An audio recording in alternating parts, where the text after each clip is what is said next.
Baik, kita mulai. Hari ini saya akan menyampaikan satu materi, kalau sempat 2 materi ya, ini lihat waktunya dulu, tentang evaluasi sistem surveillance dulu, sama nanti ada contoh sistem surveillance seperti apa yang sudah diterapkan di Indonesia. Ya, dari hasil kuisnya nilai rata-ratanya sudah lumayan ya, 80, better ya, sudah lebih baik, tapi masih ada yang dapat 40, masih ada yang dapat 45, 2 orang, masih ada yang dapat 55, 3 orang, dan ada yang dapat 60, 1 orang, 65, 2 orang. Masih banyak tuh ya yang di bawah 70 ya. Kenapa? Padahal kita sudah ngulang kan, maksudnya kalian juga sudah lihat soalnya, bisa baca lagi di PPT gitu. Jangan sampai begini besok di UTS ya. Oke, saya coba show sebentar.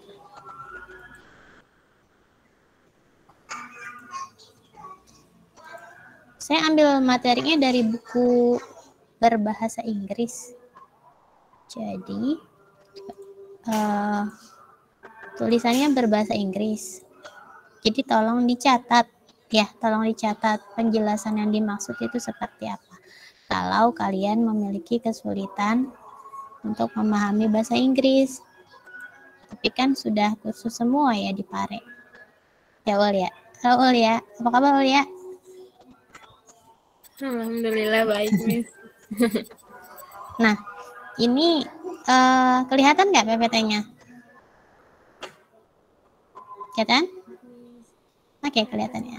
Materinya nggak panjang sih, tapi nanti saya akan coba menjelaskan supaya pelan-pelan ya, supaya paham. Evaluasi sistem surveillance. Jadi kemarin kita udah belajar langkah-langkah apa saja yang harus dilakukan untuk menjalankan sebuah sistem surveillance. Jadi surveillance itu bisa diterapkan di mana saja ya. Semuanya harus ingat. Bisa diterapkan di mana saja kalau surveillance kesehatan masyarakat pada kegiatan atau isu kesehatan masyarakat apa saja itu bisa dilakukan, tapi memang harus berlandaskan sumber daya. Kalau sumber daya yang dimaksud di sini lebih kepada anggarannya cukup atau tidak gitu ya, kemudian sumber daya manusianya cukup atau tidak dari segi jumlah, dari segi kualitas, sudah terlatih atau belum gitu ya. Jadi itu yang perlu dipertimbangkan. Nah, saat sebuah sistem surveillance itu sudah dijalankan, misalnya gini, kita lagi ngambil contoh sistem surveillance misalnya yang paling mudah COVID aja ya, yang masih jalan sampai sekarang, sistem surveillance COVID. Nah, bagaimana cara mengevaluasi sistem surveillance itu? Nah, introduction-nya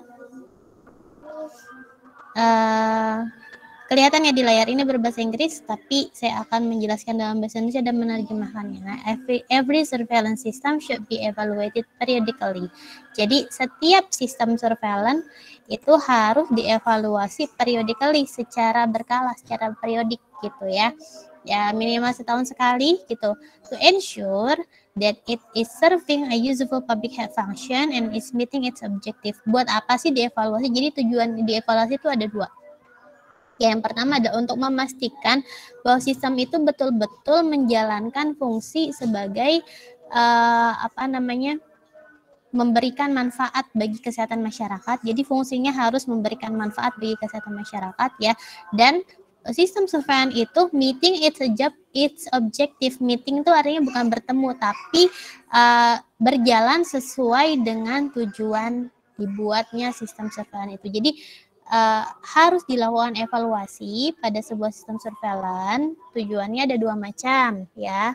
Yang pertama adalah kita memastikan bahwa sistem surveillance itu sudah dijalankan sesuai dengan fungsinya sebagai pemberi manfaat bagi kesehatan masyarakat. Ya, menurunkan angka kesakitan, menurunkan angka kematian, mengidentifikasi faktor risiko, memprediksi potensi adanya wabah. Nah, itu semuanya adalah bermanfaat bagi kesehatan masyarakat. Nah, yang kedua adalah kita memastikan bahwa sistem surveillance dijalankan betul-betul sesuai dengan tujuannya. Tujuan di awal apa? Harus sesuai gitu ya. Nah, through in evaluations should identify ways to improve the system operation and efficiency. Nah, evaluasi secara menyeluruh ya harus mengidentifikasi tahapan-tahapan untuk meningkatkan sistem operasi dan efisiensi sistem gitu. Jadi evaluasinya nggak cuman di satu tahap doang kan. Kalau kemarin siklus surveillance langkah-langkahnya ada apa aja sih? Coba saya mau review dulu deh. Langkah-langkah sistem surveillance yang harus dilakukan, tahap-tahapannya yang pertama apa aja ya? Saya mau tanya dulu.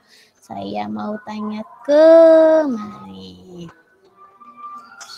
Biar nggak ngantuk, soalnya di rumah saya ini cuacanya mendung. Di sana mendung nggak? Di rumah kalian mendung nggak? Mendung ya, ngantuk-ngantuk gimana gitu kalau dengerin saya mulu kan. Jadi kita diskusi aja. Fikri, pertama kali kalau mau melakukan sistem surveillance harus ngapain dulu kita? Dari materi minggu lalu yang saya udah kirim ke Sheila. Saya stop share dulu. Kita review dulu nih, karena kalau kita nggak ingat sama langkah-langkah sistem surveillance-nya, terus pas kita mau evaluasi bingung apa yang mau dievaluasi.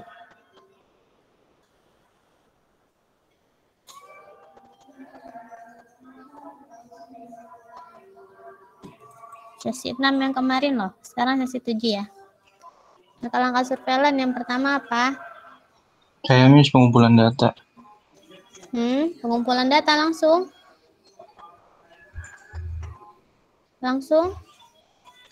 Spesifikasikan tujuan. Spesifikasikan tujuan, betul Vina. Ya, sebelum kita mau melakukan sistem surveillance, kita harus membuat tujuan yang spesifik. Ya, jadi jangan langsung ngumpulin data. Buat apa? Ya, kalau udah punya tujuan, baru kita bisa menentukan data apa yang mau dikumpulin. Tujuannya surveillance COVID, ngumpulinnya data DBD, nyambung nggak? Nggak nyambung kan gitu. Jadi jelas harus tujuannya dulu yang ditetapkan. Kemudian langkah yang kedua ngapain ya? Habis kita bikin tujuan dan surveillance, yang kedua kita mau ngapain? Data digabungin datanya. Apa Rija? Sorry Rija nggak kedengeran. Digabungin kolasi data misalnya. Datanya belum dikumpulin Rija. Tadi baru bikin tujuan dulu. Tadi jawabannya Fikri kurang tepat. Kita nggak boleh ngumpulin data dulu ya. Kita harus menentukan tujuan dulu. Kalau tujuan surveillance udah dibuat, baru langkah yang kedua apa?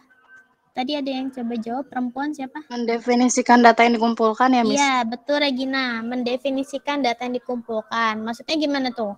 Kita mesti menentukan data apa yang mau dikumpulkan, ya kan? Sesuai dengan tujuannya. Kalau kita mau melakukan surveillance COVID secara keseluruhan, maka data apa yang harus dikumpulkan kalau surveillance COVID? Misalnya, Dian, kalau kita melakukan surveillance COVID, data apa yang harus dikumpulkan, Dian? Data yang terkena COVID, Miss. Oke, data yang terkena COVID. Berbasis apa yang terkena COVID itu? Harus diagnosisnya harus pakai apa? PCR. PCR, ya, PCR. Kemudian data apa lagi kira-kira? Yang kena COVID doang? Rizkia Amatullah. Apalagi Rizkia? Ya, Miss. Kira-kira apa lagi tuh yang harus dikumpulkan kalau kita mau melakukan surveillance COVID? Data angka kematian gitu, Miss. Angka kematian akibat kematian apa dulu nih? Semua yang meninggal kita kumpulin. COVID. Hah? Gimana Rizky? Kena COVID. COVID ya. Yang Angka kena COVID, kematian akibat COVID. Oke, terus data apa lagi yang perlu kita kumpulkan? Pandu, nguap aja Pandu. Data apa lagi Pandu yang perlu kita kumpulkan? Kontak erat, Miss. Data yang sembuh. Data orang yang sembuh. Oke, terus data apa lagi? Kontak erat. Tadi siapa yang jawab kontak erat? Devi, Miss. Devi, ya, yang kontak erat. Kontak erat dengan siapa, Dev? Dengan yang Dengan terpapar siapa yang COVID, kontak? Miss. Dengan orang yang terpapar COVID atau dengan orang yang positif COVID ya. Kalau kita mau cari kontak erat yang udah konfirmasi positif ya, belum bukan yang ke suspek atau ke yang probable. Kemudian habis mendefinisikan data yang dikumpulkan, ini kita belum ngumpulin nih, baru mendefinisikan, berarti kita harus ngumpulin data apa saja. Kemudian yang ketiga, langkah berikutnya apa ya, Nisa? Nisa, habis kita menentukan mau ngumpulin data apa, terus apalagi langkah berikutnya, Nisa?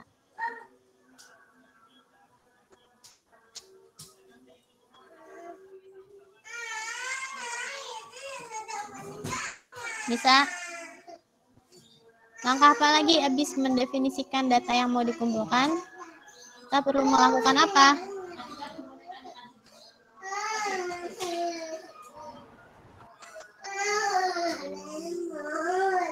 Aisyah? Aisyah, ayo, ada? Seleksi metode dan prosedur.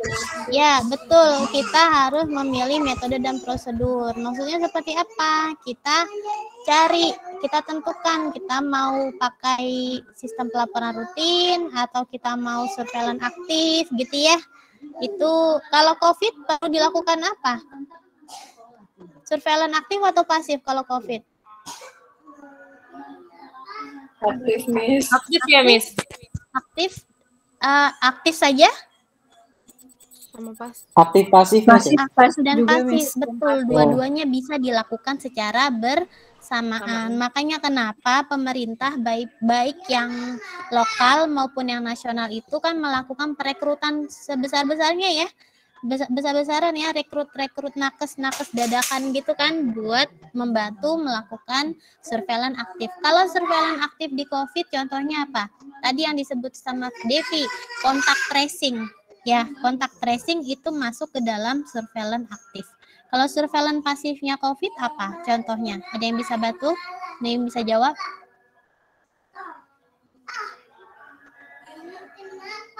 Regina? Re?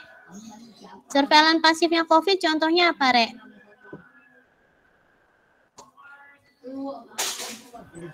Ke aplikasi Silacak bukan, Miss? Aplikasi Silacak, penginputan ya?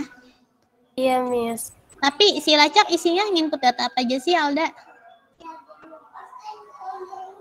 Setahu saya isinya cuma data orang yang kontak erat aja. Apa ada data lain?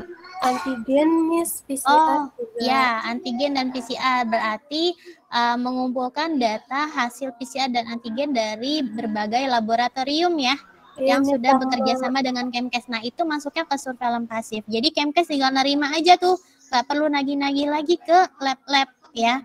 Jadi lab yang harus melaporkan itu masuk ke sistem surveillance pasif. Jadi yang perlu teman-teman pahami, pelaksanaan sistem surveillance aktif dan pasif itu tidak harus selalu terpisah ya, tapi bisa juga dilaksanakan secara bersamaan. Jadi betul-betul sesuai dengan kebutuhannya. Ini surveillance kita ini bisanya dilakukan hanya aktif saja kah atau pasif saja kah, ataupun keduanya. Dan yang perlu dipertimbangkan jelas adalah sumber daya uangnya cukup enggak gitu ya, uangnya cukup enggak. Tapi karena COVID ini adalah prioritas, maka mau nggak mau harus cukup. Kemudian setelah kita menentukan metode dan prosedur, terus ngapain lagi? Mengembangkan prosedur pengumpulan data. Nah, mengembangkan prosedur pengumpulan dan pelaporan ya. Nah, cara ngumpulin datanya gimana, cara ngelaporinnya gimana gitu ya. Terus habis mengembangkan prosedur pengumpulan dan pelaporan, kita ngapain lagi? Baru yang tadi disebutkan sama si Arija sama Fikri. Apa Fik tadi Fik? Mengumpulkan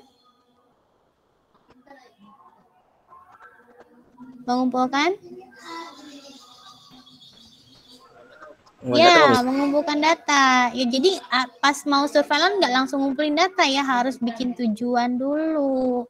nentuin dulu metodenya apa, cara ngumpulin datanya gimana, ditentuin kita mau pakai surveillance apa, itu ditentuin dulu, baru kita kumpulin datanya gitu. Habis mengumpulkan data terus apa? Menganalisis. Nah, datanya dianalisis. Setelah dianalisis, Penyelidikan penyebab. menyelidiki penyebab kenapa terjadi masalah tersebut ya. Tapi yang perlu dicatat adalah tidak semua sistem surveillance menyelidiki penyebab. Jadi menyelidiki penyebab ini biasanya dilakukan pada surveillance penyakit-penyakit baru yang penyebabnya belum diketahui ya. Kalau misalnya mungkin awal-awal kayak yang ada long COVID seperti yang saya udah jelasin ya, itu kita masih belum tahu tuh kenapa sih bisa terjadi long COVID. Nah, itu perlu dilakukan penyelidikan penyebab. Tapi kalau misalnya surveillance-nya jentik nyamuk, perlu nggak penyelidikan penyebab? Kenapa di sini bisa banyak nyamuk? Perlu nggak diselidiki? Enggak kan? Karena kita udah tahu nyamuk tuh ada kenapa? Kalau ada genangan air gitu kan, musim hujan dan lain-lain. Jadi kita nggak usah menyelidiki lagi penyebabnya. Gitu ya, jelas ya. Kemudian setelah tahapan penyelidikan penyebab, kita ngapain lagi? Mengembangkan perencanaan tindakan. Nah, mengembangkan perencanaan tindakan. perencanaan tindakan ataupun apa sih maksudnya tindakan? Action itu ya, bisa berupa apa sih tindakan?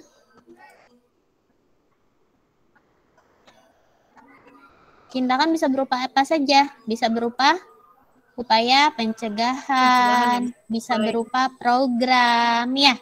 Bisa berupa program, bisa pelatihan, bisa berupa vaksinasi, bisa berupa fogging misalnya.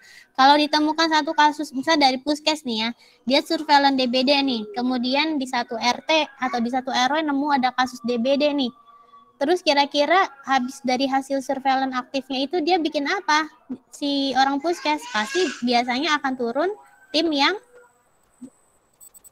melakukan fogging ya kan ke seluruh RT. Bisa kayak gitu kan, kalau udah ada satu kasus baru udah di fogging gitu kan, biasanya kayak gitu. Nah itu masuknya action atau tindakan. Habis tindakan, habis itu ngapain? Kalau udah selesai tindakan terus diapain? Mempersiapkan dan menyajikan laporan. Nah, persiapkan dan menyajikan laporan. Laporannya harus dibuat dan disebar luaskan gitu ya. Nah saya lanjutin ngejelasin materi. Jadi kalau kita sudah paham langkah-langkah surveillance, maka seharusnya kita sudah tahu nih apa aja yang mau dievaluasi. Nah tadi ya dari sekian langkah, ada 9 langkah surveillance yang dilakukan. Nah dalam evaluasi itu nggak boleh cuman mengevaluasi langkah 1 doang atau mengevaluasi laporannya doang, itu nggak boleh. Tapi yang perlu kita evaluasi adalah keseluruhan. Jadi istilahnya thorough evaluation. Thorough evaluation adalah evaluasi keseluruhan. Nah, perlu mencakup 5 aspek ini. Yang perlu diperhatikan adalah public health importance of the health event under surveillance. Jadi yang perlu dievaluasi pentingnya masalah kesehatan yang dievaluasi atau yang dilakukan surveillance. Terjadi penurunan enggak? Terjadi terjadi pengurangan kasus nggak, terjadi penurunan angka kematian nggak misalnya, terus terjadi pengurangan indeks jentik nyamuk nggak misalnya, kalau surveillance-nya surveillance jentik nyamuk gitu ya. Nah, kemudian kita lihat nomor 2, the objective and operation of the system, sesuai nggak sama tujuan awal nih, sesuai nggak sama tujuan awal. Terus yang ketiga, system usefulness, kebermanfaatan sistem itu, jangan sampai udah keluar uang banyak terusnya surveillance yang dilakukan tidak bermanfaat. Yang nomor 4, nah ada beberapa atribut yang kalian harus hafal. Jadi ada beberapa komponen dalam sistem surveillance yang harus dihafal sama mahasiswa ya, karena ini menyangkut dengan konsep dasar.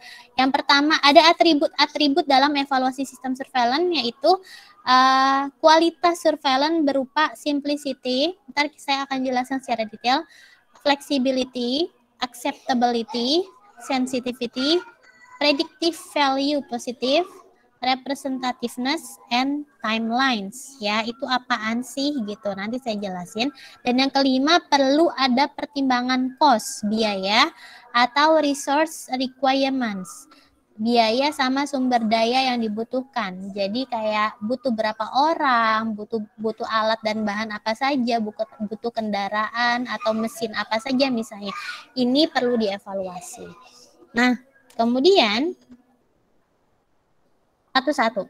Yang pertama yang perlu dievaluasi adalah importance, pentingnya gitu ya. The importance of a health event and the need to have that health event under surveillance can be assessed with the following measures. Jadi kita mau mengukur pentingnya masalah kesehatan yang sedang disurveillancekan.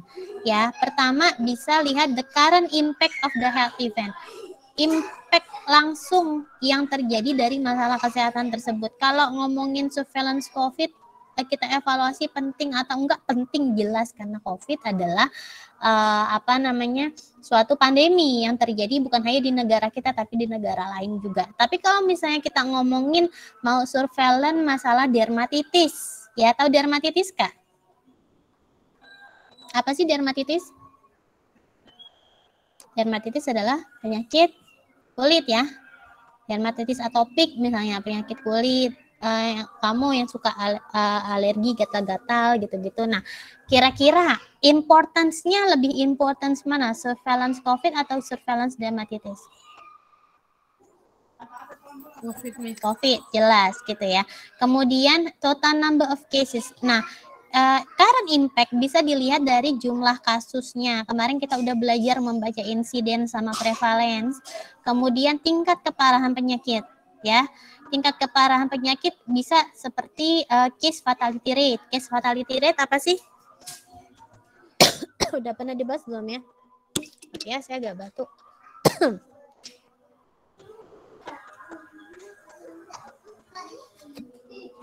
Case fatality rate ada yang tahu? Ada yang tahu case fatality rate? Tingkat keparahan bukan, Miss? Tingkat keparahan? Angka kematian Dari suatu penyakit. Dari suatu penyakit tertentu. Dari suatu penyakit, tingkat keparahan dari suatu penyakit tertentu. Atau kalau kita ngomong case fatality rate-nya COVID, berapa orang jumlah yang meninggal ya dari seluruh yang terinfeksi. Jadi kalau ngomongin case fatality rate itu ngomonginnya dari semua yang terinfeksi berapa yang meninggal gitu ya. Kalau misalnya death to case ratio, case fatality rate sama death to case ratio itu sama ya. Death to case ratio itu sama. Tapi kalau crude death rate ya, death rate atau angka kematian. Nah, kalau ngomongin angka kematian itu penyebutnya orang yang meninggal dibagi seluruh populasi yang berisiko, nggak cuma orang yang keinfeksi gitu. Misalnya di satu kota nih, di Tangerang Selatan ada misal ya 5 juta penduduk misalnya ya. Dari 5 juta penduduk itu yang meninggal ada 500 per 5 juta penduduk itu namanya death rate aja, angka kematian saja. Tapi kalau misalnya di kota Tangsel tuh ada 5 juta penduduk tapi yang terinfeksi HIV itu ada HIV, yang terinfeksi COVID itu ada 100.000 misalnya. Nah, 500 per 100.000 itu masuk ke dalam case fatality rate. Paham nggak? Jadi penyebutnya yang beda nih. Ya, kalau case fatality rate pembaginya adalah orang yang terinfeksi. Kalau death rate atau angka kematian itu pembaginya adalah seluruh penduduk yang berisiko. Paham ya? Jadi nggak cuma yang sakit doang, tapi yang sehat juga kehitung gitu. Itu pembaginya. Jadi kalau case fatality rate angkanya pasti lebih besar. Lalu kita lanjut lagi.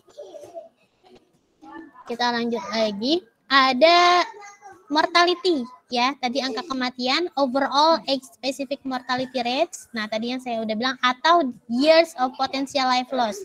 DLIS ya. Usia atau tahun-tahun yang kemungkinan hilang akibat penyakit itu. Dia menjalani kehidupannya, sisa kehidupannya dengan penyakit. Misalnya kalau kita ngomongin surveillance diabetes. orang yang umur 40 tahun ke atas udah diabetes padahal umurnya udah 60 tapi dia kena diabetes dari 40. Artinya ada 20 tahun dihabiskan menderita penyakit diabetes. Itu namanya years of potential life loss gitu ya. Kemudian morbidity, hospitalization atau disability. Jadi angka-angka kesakitan bisa juga dinyatakan dengan tingkat hospitalization. Kemarin kayak COVID itu mencapai puncaknya ketika bulan Juli Agustus yang angka rawat inapnya sangat tinggi sehingga melewati kapasitas bed di rumah sakit. Nah, hospitalization-nya berapa persen itu lebih 100% berarti kan. Lalu disability, angka kecacatan ya. Lalu ada healthcare cost. Penting nggak? Suatu masalah kesehatan itu menjadi penting kalau dia menghabiskan uang yang banyak untuk pengobatan. Kayak kanker. Mungkin kalau dari segi jumlah, ya dari segi jumlah penderita, enggak sebanyak penderita TB misalnya ya. Tapi penderita kanker ini ketika mereka sakit, mereka membutuhkan pengobatan dan terapi yang mengeluarkan uang banyak. Maka perlu dilakukan surveillance. Jadi di sini pertimbangannya.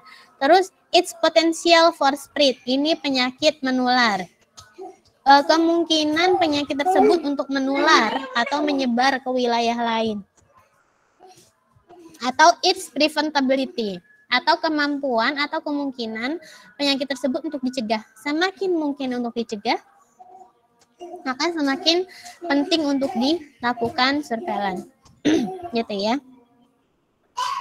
Nah ini, by considering the potential for spread, yang poin terakhir ini, we recognize the need to maintain surveillance for disease that currently may be rare or under control, but that could recur. Jadi, kalau kita mengidentifikasi kemungkinan penyebar luasan suatu penyakit, kita bisa mengidentifikasi kebutuhan ya untuk melakukan surveillance pada penyakit tersebut. Sebentar.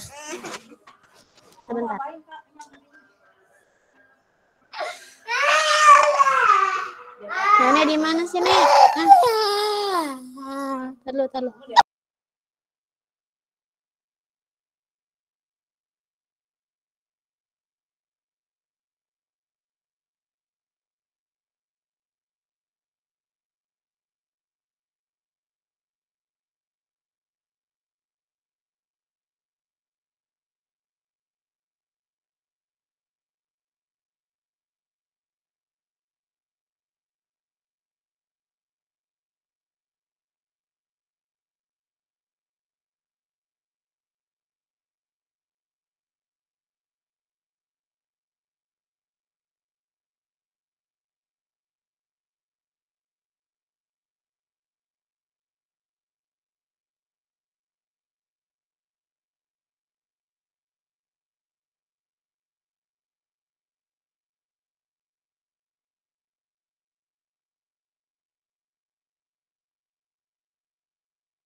Jadi sampai mana ya?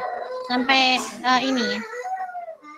Jadi kalau potensial for spread ini kita bisa mengidentifikasi kebutuhan surveillance terhadap penyakit yang mungkin sekarang itu jarang atau under control, kayak difteri gitu ya. Difteri itu sebenarnya jarang dan under control selama dilakukan imunisasi. Tapi ketika imunisasi coverage-nya turun, ya cakupan imunisasinya turun untuk difteri terutama pada bayi dan balita, itu kemungkinan untuk meningkat lagi kasusnya itu bisa terjadi. Maka itu perlu dilakukan upaya surveillance gitu ya. Kemudian by considering preventability, ini mempertimbangkan kemampuan penyakit untuk dicegah, itu kita bisa we reflect the intended link between surveillance and public health intervention. Jadi kita bisa membuat link atau kaitan antara sistem surveillance sama upaya pencegahan. Jadi upaya pencegahan apa yang bisa dilakukan? Kalau nggak dilakukan surveillance, kita nggak tahu kita bisa melakukan pencegahan apa. Kira-kira seperti itu.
Oke, sorry ya. Sinyal saya hilang. Mohon maaf. Tadi saya keluar ya?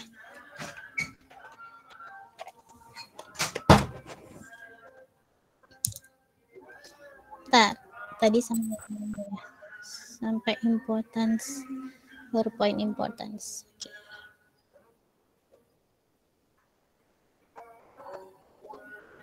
Saya share screen lagi ya. Suara saya sekarang kedengaran jelas nggak? Jelas, Miss. Iya. Tadi sorry ya gangguan sinyal. Nah, ini adalah tahapan-tahapan dari flowchart-nya sistem surveillance ya. Occurrence of health event, kejadian penyakit apa yang mau kita lakukan surveillance. Lalu diagnose ya. Diagnosis, reporting source, sumber pelaporan, sumber datanya dari mana. Nah, baru di sini dari data resipien, dari sumber data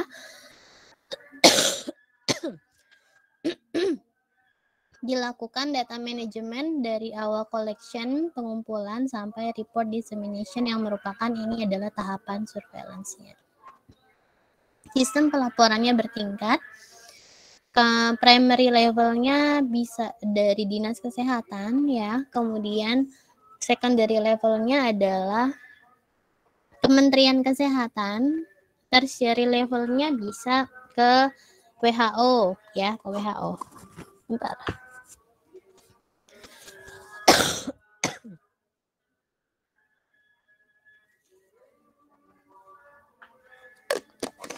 Kemudian, nah, tujuan dan operation atau pelaksanaan dari sistem surveillance tersebut. Nah, tujuan dari sistem surveillance harus jelas. Should be clear ya. To those who maintain and who contribute to the system. Jadi, apanya yang jelas? Tujuannya harus jelas bagi mereka yang melaksanakan dan berperan dalam sistem itu. Jadi, kalau orang yang ngerjain sistem surveillance, misalnya dia ngelakuin ngumpulin data, dia ngelakuin pembuatan laporan dan lain-lain, tapi dia nggak tahu tujuan surveillance-nya apa, itu pasti hasilnya tidak akan sesuai dengan tujuan, gitu ya. Nah, it may be helpful to consider first what information is needed for effective prevention and control, then to determine which objectives are most appropriate. Jadi, untuk menentukan atau memastikan tujuannya jelas, kita perlu mempertimbangkan dulu informasi apa yang dibutuhkan untuk mencegah dan melakukan pengendalian penyakit, baru kita tentukan tujuan apa yang paling appropriate. Appropriate itu yang paling sesuai ya. Kemudian objective may include any of the uses of surveillance described earlier. Ini udah saya jelasin tujuan-tujuan surveillance waktu itu. Lalu ini contohnya ya, misalnya contohnya mau monitor progres program yang bertujuan untuk melakukan eradikasi penyakit. Misalnya apa sih yang ada eradikasinya? Polio. Nah, maka polio harus dilakukan sistem surveillance eradikasi polio. Gitu. Nah, waktu saya tesis ya, saya mau bercerita tentang sistem surveillance ya. Waktu saya tesis saya melakukan topik atau meneliti topik tentang kusta. Nah, kusta itu, jadi kan dia penyakit neglected ya. Neglected adalah penyakit yang diabaikan gitu ya, penyakit yang terabaikan. Nah, jadi seolah-olah kasusnya udah nggak ada gitu, tapi ternyata pas dilakukan penelitian, setiap tahunnya, jadi mereka di Puskesmas dulu saya, satu kota Tangsel, saya lakukan penelitian ya, dari tahun 2008 sampai 2016, kisaran 8 tahun itu saya lakukan penelitian pada pasien kusta. Jadi setiap tahun jumlahnya meningkat, bukan menurun. Nah, dan kebanyakan mereka cacat gitu. Terus rencana disertasi saya tadinya gitu ya, tadinya saya mau bikin program lanjutan gitu buat mereka yang kusta ini jangan sampai cacat lagi gitu, jangan sampai cacat lagi, apalagi yang baru-baru sakit jangan sampai cacat. Nah, kemudian saya konsul kan sama ahli epidemiologi di FKM UI Terus dijelasin sama dia, kamu nggak usah takut kalau emang mau ngejalanin lanjutin disertasi tentang kusta, karena kusta itu ternyata sistem surveillance-nya mau dihapus sama Kemkes. Saya nggak tahu kenapa, apakah karena dari segi anggaran, padahal menurut target internasional, jadi gini kan, WHO itu kan punya target nih, kalau kita Indonesia tuh negara anggota WHO. Nah, semua negara anggota WHO tuh harus mengikuti targetnya WHO. Nah, WHO punya target tahun 2030 ya, 2030, which means sekarang udah 2024, 2021. Artinya 9 tahun lagi itu harus sudah dieliminasi kustanya gitu ya. Tapi ternyata ketika dievaluasi sama beliau gitu, dosen saya itu yang memang menjadi konsultan bagi Kementerian Kesehatan, ternyata sistem surveillance tentang kusta di Kemkes itu nggak jalan dan mau dihapus gitu ya. Gimana mau bisa eliminasi di tahun 2030 gitu ya, kalau dari sekarang sistem surveillance-nya nggak jalan. Artinya gini, mungkin menganggap eliminasi karena mereka nggak ngedetek adanya kasus, tapi kan nggak bisa gitu kan. Eliminasi itu harus bisa dicapai kalau kita punya data, kita sudah melakukan identifikasi kasus, kita nyari penderita kusta mana, terus kita sembuhin gitu kan. Yang sakit jangan sampai cacat, yang cacat jangan sampai meninggal gitu, sampai nanti nggak ada lagi kasus baru karena kita sudah mengidentifikasi dengan melakukan surveillance aktif gitu. Tapi ternyata surveillance-nya nggak dijalankan. Nah, itu yang menjadi satu masalah di negara kita. Saya nggak tahu kenapa penyebabnya sistem surveillance kusta di Indonesia itu mau dihapus. Dan dosen saya itu bilang, kalau sistem surveillance-nya dihapus, maka kita nggak akan bisa mencapai eliminasi kusta di tahun 2030. Sepenting itulah sistem surveillance gitu ya. Jadi kalau semua penyakit itu nggak ada sistem surveillance-nya, maka tujuan penurunan angka kesakitan dan kematian itu nggak akan bisa tercapai. Kayak gitu, maka tujuan itu penting. Nah, ini sedikit mengulang ya, yang kemarin untuk memastikan tujuan kita perlu mencari tahu definisi kasusnya apa ya, definisi kasus yang mau kita lakukan surveillance gitu. Berarti kalau surveillance COVID berarti apa yang perlu dicari gitu. Orang yang terinfeksi COVID terdiagnosis dengan hasil PCR. Hasil PCR-nya dari mana? Nah, berarti tadi pakai siapa tadi saya lupa sistemnya. Nah, siapa? Silacak ya. Pakai sistem Silacak itu. Nah, itu untuk mengambil data tentang hasil konfirmasi positif gitu kan. Belum lagi nanti ngambil data kematian dari rumah sakit dan lain-lain. Ini case definition-nya harus jelas. Kemudian populasi yang mau di surveillance itu siapa? Apakah populasi satu Indonesia? Apakah satu provinsi? Apakah satu kota gitu ya? Apakah hanya perempuan saja, laki-laki saja, semua umur atau hanya beberapa kelompok umur? Nah, ini mesti jelas. Kemudian time period harus jelas. Pengumpulan datanya dilakukan setiap kapan. Kalau COVID harian, ya kan? Kenapa kita tahu harian? Kita lihat setiap hari, sore hari, jam 5, jam 6 sore, itu di Instagramnya Kemkes, mereka selalu update ya tentang angka kasus baru, ya nggak sih? Sampai sekarang ya, coba saya lihat di IG-nya. Nah, naik nih, 600. Saya kemarin nggak lihat, sekarang saya lihat. Naik, kemarin tanggal 4 udah mulai naik lagi ya, ada 600 kasus baru. Kemarin sempat turun kan 300, 400 gitu ya. Sekarang naik lagi, kasus aktifnya masih 11.000. Nah, ini contoh ya, ini bentuk sistem surveillance-nya Kemkes tentang COVID, berarti dilakukan kapan? Daily, harian, karena setiap hari mereka melaporkan kasus baru. Nah, ataukah weekly, ataukah monthly, atau annually, ini perlu jelas time period-nya. Kemudian informasi apa aja yang dikumpulkan. Nah, apakah ini yang termasuk program yang dibutuhkan gitu ya.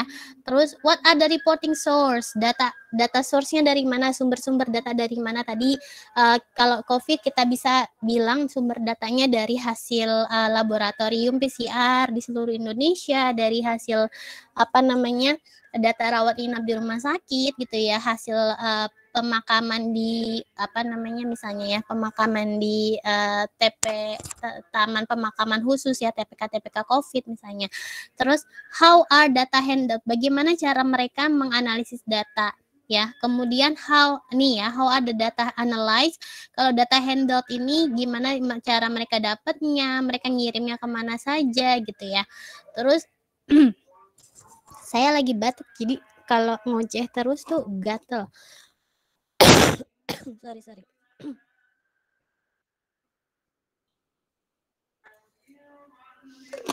Terakhir saya ngajar Senin, Selasa saya masih ngajar nggak ya Selasa.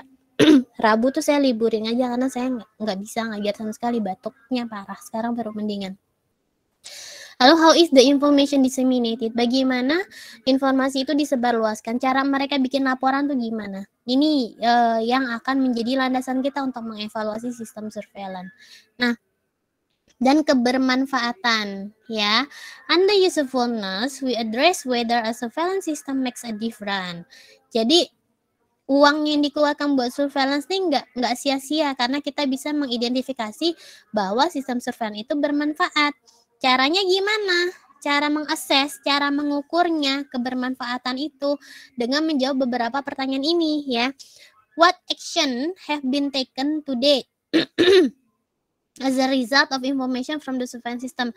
Action apa aja yang sudah dilakukan gitu ya sampai saat ini ya sebagai hasil dari sistem surveillance itu. Kan tadi kalau sistem surveillance harus ada rekomendasi dan action oriented. Nah, actionnya apa aja yang udah dilakukan?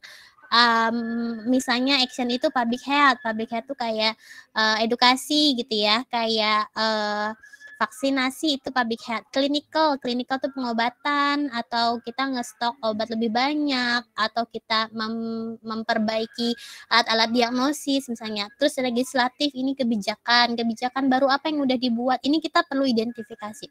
Terus who has used the information to make decision and take action? Siapa yang menggunakan informasi untuk melakukan membuat suatu keputusan dan melakukan sebuah action gitu. Informasi itu diakses oleh siapa saja yang bisa melakukan decision. Misalnya decision maker siapa sih?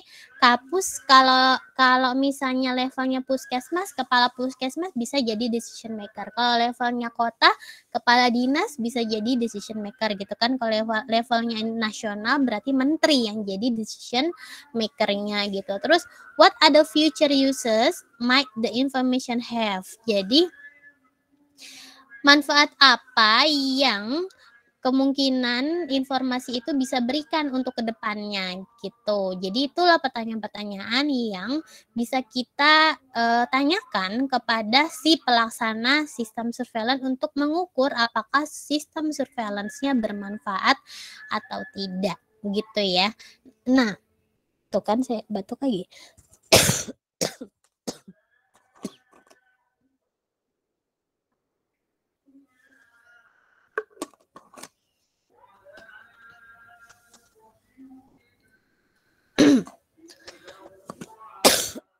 Sorry ya.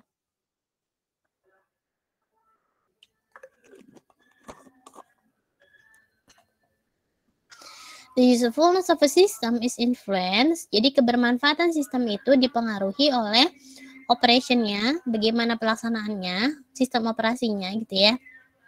Feedback mekanismenya, mekanisme umpan balik dari kan kalau yang kemarin saya bikin kotak ada feedback tuh. Nah, dari public health system sama public health authority, masih ingat ya? Public health system tuh kayak pelaksana surveillance-nya, public health authority itu adalah decision maker-nya gitu. Feedback mekanismenya kayak gimana? Ada yang nyangkut-nyangkut nggak? Apa jalan dengan lancar gitu ya? Nah, ini menggambarkan seberapa manfaat sistem surveillance itu.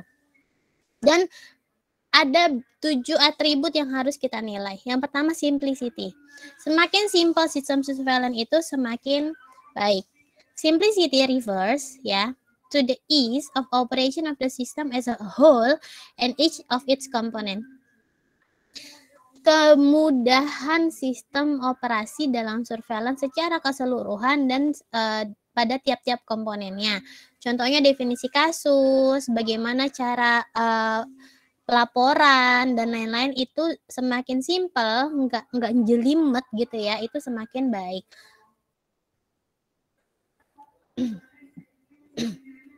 Nah, flexibility. Kalau flexibility definisinya adalah the ability of a surveillance system to accommodate changes in operating conditions or information needs with little additional cost in time, personnel, or funds. Jadi, definisi fleksibel dalam 3 aspek. Surveillance system itu bisa mengakomodasi beberapa perubahan. Jadi kan gini, sistem surveillance itu kan dilakukan dalam waktu berkesinambungan gitu ya, periodically, misalnya daily, weekly, monthly, atau annually, atau tahunan. Nah, selama periode sistem surveillance itu dia harus fleksibel, menyesuaikan kalau ada perubahan. Kalau ada perubahan cost misalnya ya, perubahan cost, perubahan waktu, perubahan personil gitu ya, perubahan biaya yang harusnya misalnya sistem surveillance tahun ini penganggarannya 1M, gede banget ya, 500 juta misalnya, 500 juta penganggaran sistem surveillance. Kemudian karena ada COVID dipotong 50%, jadinya sistem surveillance-nya itu yang dipakai atau yang dianggarkan hanya 250 juta. Tetap harus bisa jalan gitu, nggak boleh nggak jalan. Ini namanya fleksibel. Ya, jadi flexibility itu kayak gitu, mampu mengakomodasi atau beradaptasi dengan perubahan-perubahan yang terjadi selama sistem itu berjalan. Kemudian atribut yang ketiga adalah acceptability. Acceptability adalah seberapa bisa masyarakat atau organisasi yang lain menerima dan berpartisipasi dalam sistem surveillance itu. Kan mereka ngumpulin data. Kayak sistem surveillance nasional. Pemerintah bikin sistem surveillance yang ngumpulin data dari Dinkes dan dari Puskes, tapi mereka bikin sistem yang nggak acceptable gitu. Dinkes sama Puskes nggak bisa ngirim data karena mereka nggak tahu sistemnya gimana, itu nggak acceptability gitu ya. Jadi harus bikin sistem yang acceptability. Lalu itu ya penjelasan detailnya bisa dibaca aja. Yang yang keempat adalah sensitivity. Sensitivity ini epidemiologi sekali. Jadi seberapa apa ya? Kemarin saya udah jelasin di kelas EPID-AIDS ya. Is the ability of a system to detect the cases or other health events it is intended to detect. Kemampuan sistem untuk mendeteksi kasus ini berkaitan sama definisi kasus. Tadi kalau kita mau bilang bahwa COVID-19 itu diagnosisnya harus pakai PCR, maka yang antigen, meskipun antigennya positif, kita enggak hitung jadi penderita COVID, atau kita tidak hitung dia menjadi kasus COVID. Tapi kalau di laporannya DKI, kalau nggak salah, itu dipisah. Ya, kasus aktifnya atau kasus positifnya itu ada yang basisnya PCR, ada yang basisnya antigen gitu. Nah, kita mau yang mana nih makainya? Jadi sensitif itu kemampuan sistem mendeteksi kasus. Kalau definisi kasusnya nggak jelas, biasanya sensitivitasnya juga nggak jelas gitu ya. Gitu. Kemudian atribut yang kelima adalah predictive value positive. Predictive value positif apa sih? The proportion of reported cases which truly are cases, or the proportion of reported epidemic which were actually epidemic. Ini berkaitan sama sensitivitas. Jadi, proporsi kasus yang dilaporkan benar-benar kasus dibandingkan yang bukan kasus. Semakin besar predictive value positifnya, itu semakin baik. Jadi ada penjelasan di sini, the more false positive reports there are in a surveillance system, the lower the predictive value of the reports. Ini ngomongin masalah, contohnya ya, pakai antibody, rapid test antibody COVID-19 waktu awal-awal pandemi, belum pakai antigen. Nah, teman-teman pernah dengar nggak orang yang tadinya positif pakai rapid test antibody taunya kebacanya negatif. Atau yang sebenarnya negatif, udah sembuh, terus pakai rapid test antibody, masih positif aja gitu. Ya, itu kan namanya false positif, ya kan? Nah, kalau orang yang sebenarnya enggak sakit, terus kebaca sakit gara-gara rapid test antibody itu disebutnya false positif. Kalau semakin banyak false positif yang terlaporkan dalam sistem surveillance, itu menurunkan predictive value of the report, ya, menurunkan nilai prediktif dari sebuah laporan. Jadi kita harus mengurangi false positif dan false negatif. Caranya dengan apa? Dengan membuat definisi kasus yang jelas. Jadi yang mau kita tangkap ini angka apa? Dari secara orangnya, dari secara gejalanya, dari secara diagnosisnya itu mesti jelas.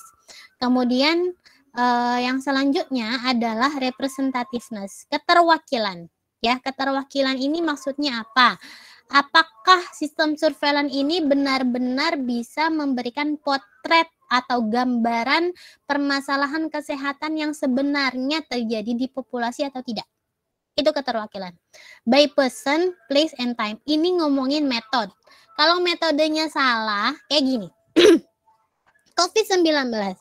Kalau cuman kita ngandelin pelaporan dari puskesmas, kalau kita cuma ngandelin pelaporan dari rumah sakit atau di lab saja, terus kita nggak ngerekrut orang-orang buat melakukan tracing, kontak tracing, kira-kira angka kasus baru yang dilaporkan itu representatif nggak? Mewakili gambaran sebenarnya nggak orang yang sakit di Indonesia?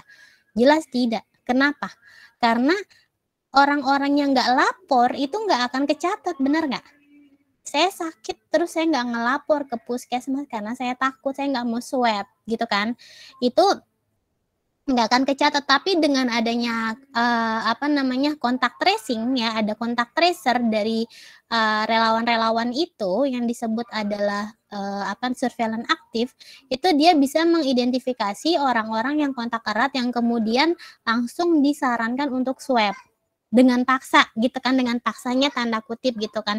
Nah, itu bisa membantu untuk mendefinisikan seberapa besar sebenarnya prevalensi atau insiden penderita COVID-19 yang sebenarnya terjadi di Indonesia, gitu. Jadi metode yang digunakan sangat mewakili representativeness, ya, berdasarkan orang, ya, berdasarkan tempat maupun berdasarkan waktu, kayak gitu. Itu representativeness. Dan yang terakhir adalah timeliness.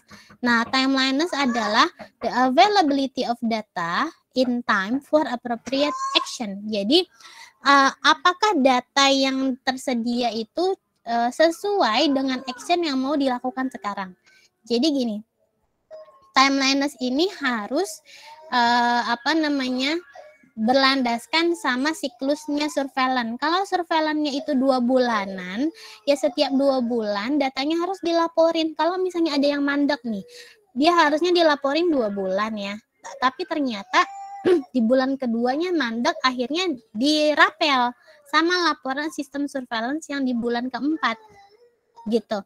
Itu kan nggak timelines, gitu ya, nggak timeline, sehingga action yang mau diambil atau yang mau dibuat atau keputusan atau kebijakan yang mau diambil berdasarkan data sistem surveillance ini tidak sesuai dengan waktu yang terjadi sebenarnya, karena pelaporannya itu enggak pas. Maksudnya begitu, kira-kira begitu ya. Jadi kita perlu cocokin ini sesuai timeline atau enggak. Dan yang kelima adalah resource requirement. Resource requirement ini sebenarnya 5M ya, nggak cuman biaya aja. Man, money, material, sama method, sama machine. Ya, man, orang-orangnya sudah terlatih atau belum, anggaran dananya cukup enggak gitu ya. Terus materialsnya, alat-alatnya, ya itu sesuai dengan kebutuhan atau tidak gitu, dan mencukupi kebutuhan atau tidak gitu ya. Kemudian baik dalam tahapan analisis data, pengumpulan data, diseminasi data, semuanya harus disesuaikan. Lalu yang terakhir adalah machine ya. Misalnya butuh apa sih untuk sistem surveillance itu? Machine ini nggak cuman gambarannya bukan mesin-mesin aja ya, komputer atau laptop itu machine maksudnya. Terus sistem operasi kayak aplikasi-aplikasi yang sekarang sudah banyak dipakai untuk analisis data seperti SPSS, Tata, dan lain-lain itu juga masuknya ke machine. Ini mencukupi atau tidak sistem requirements-nya, maksudnya seperti itu. Nah, ini slide terakhir kalau tidak salah, conclusion-nya adalah kita bisa mengevaluasi sistem surveillance sehingga kita bisa membuat kesimpulan ya apakah sistem surveillance itu sudah berjalan dengan baik atau belum ya, dan kita bisa membuat rekomendasi about its future potential. Jadi rekomendasinya kemungkinan yang akan terjadi di masa depan apa, sistem surveillance ini bisa survive atau enggak, sistem surveillance ini sesuai dengan tujuannya atau enggak. Kalau misalnya enggak sesuai dengan tujuannya, maka rekomendasinya apa ya, harus diperbaiki dan dijalankan sesuai dengan tujuan gitu ya. Terus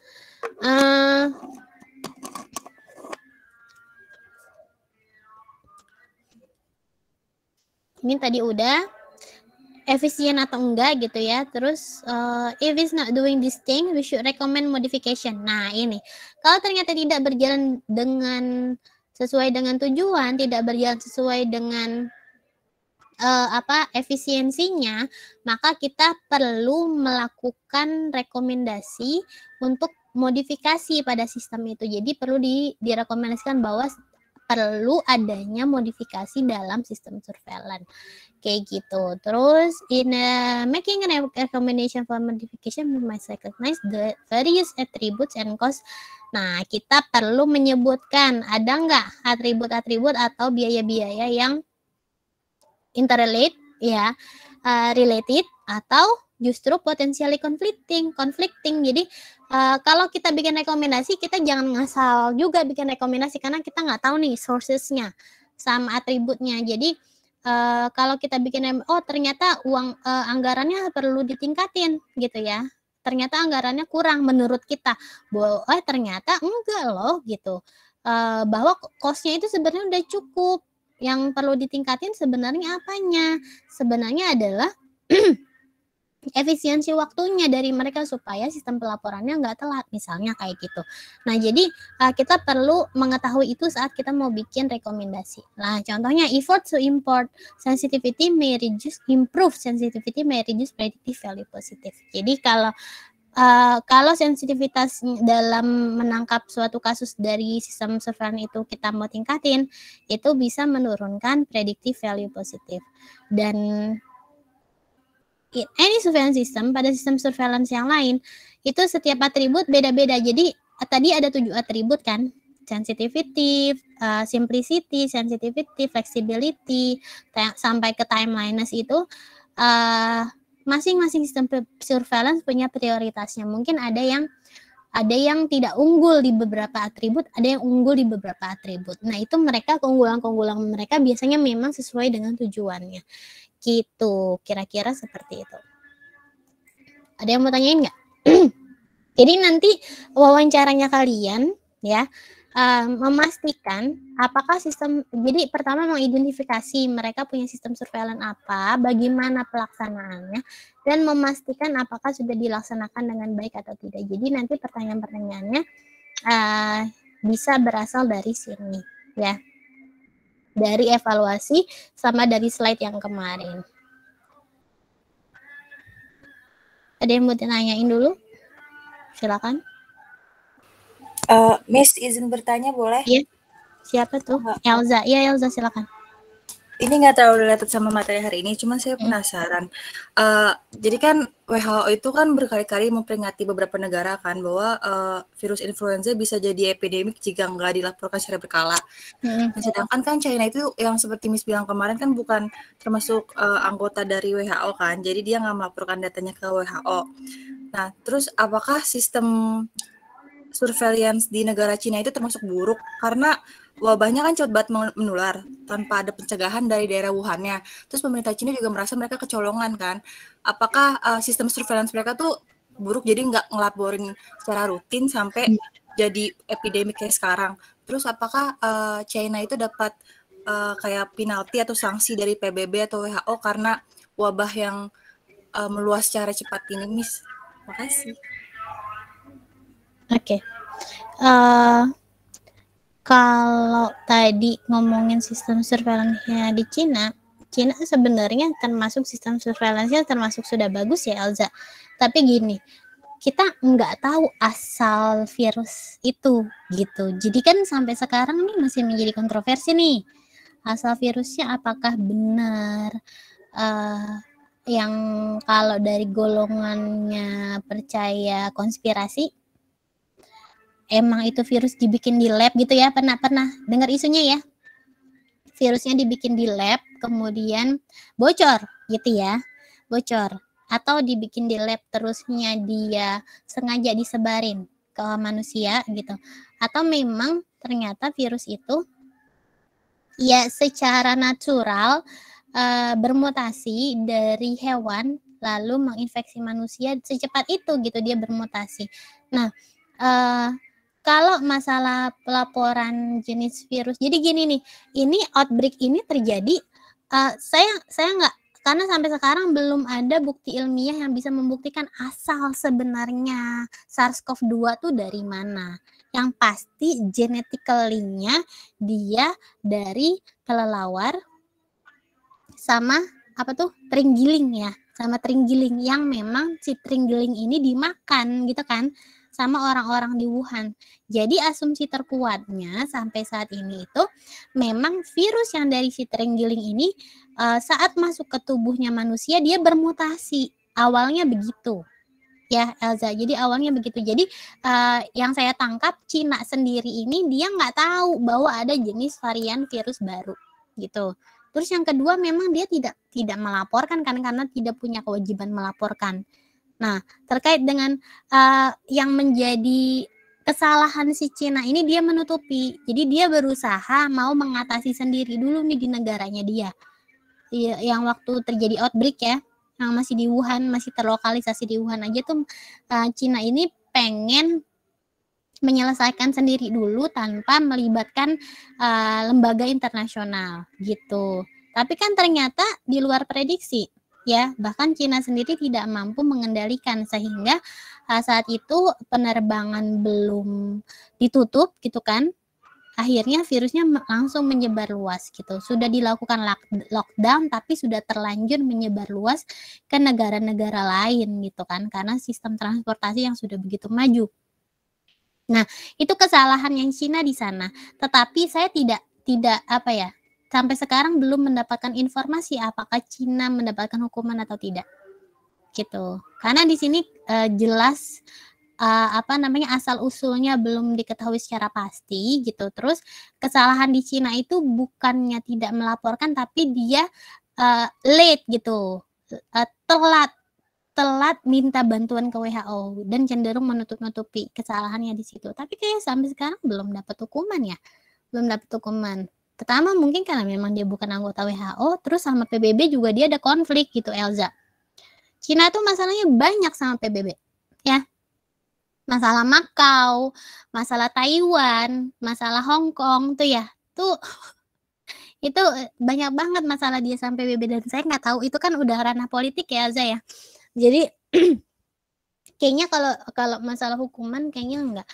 Kan yang sekarang paling in charge itu kan WHO ya, WHO, dan sekarang fokusnya bukan kayak ke ngasih hukuman ke Cinanya, tapi lebih ke gimana supaya pandemi ini cepat berakhir gitu. Jadi nanti kalau sudah turun di banyak negara, lalu vaksinasi rate-nya ya sudah tinggi di atas 80%, itu bisa diturunkan status pandeminya menjadi endemi. Hanya di beberapa negara yang memang cakupan vaksinasinya masih rendah, angka kasusnya masih tinggi, dan angka kematiannya juga masih lumayan tinggi gitu Elsa. Ya, jadi saya nggak bisa ngejawab apa udah. Mungkin yang lain ada yang udah sempat baca. Karena kalau saya salah jawab juga saya kasih informasi yang salah nih. Gitu ya. Jadi kita kayak agak nih gara-gara Cina gitu ya. Makanya dulu si Donald Trump tuh benci banget kan. Sampai dibilang bukan coronavirus gitu. Chinese, ini dibilangnya apa ya? Chinese virus gitu ya. Rasis banget kan. Kalau Donald Trump tuh rasis banget kan. Dia nyebutnya COVID tuh Chinese virus gitu. Ya, penyakitnya si Cina, penyakit dari Cina nih yang menyebabkan. Makanya si Donald Trump benci banget sama Cina. Dan beberapa pengikutnya gitu.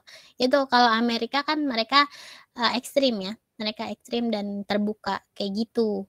Mungkin negara-negara lain mungkin tingkat kesalahannya sama, cuman nggak se ekstrim si Donald Trump. Trump aja sampai diturunin kan. Dapat apa tuh? Sebelum dia diganti. Gitu Elza ya. Bentar. Baik, terima kasih, Miss. Ada yang mau tanya lagi nggak?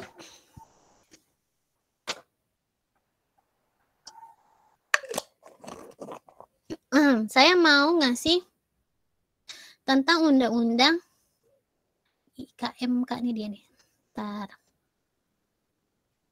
Pedoman penyelenggaraan sistem surveillance epidemiologi kesehatan. Punyanya Menkes. Ini supaya kalian tahu bahwa nih sini ada beberapa sistem surveillance. Kelihatan nggak di layar? Kelihatan, Miss. Oke. Nah, ini pedomannya kayaknya masih sama deh, tahun 2003 ya. Nomor 1116. Menkesnya dulu masih siapa nih?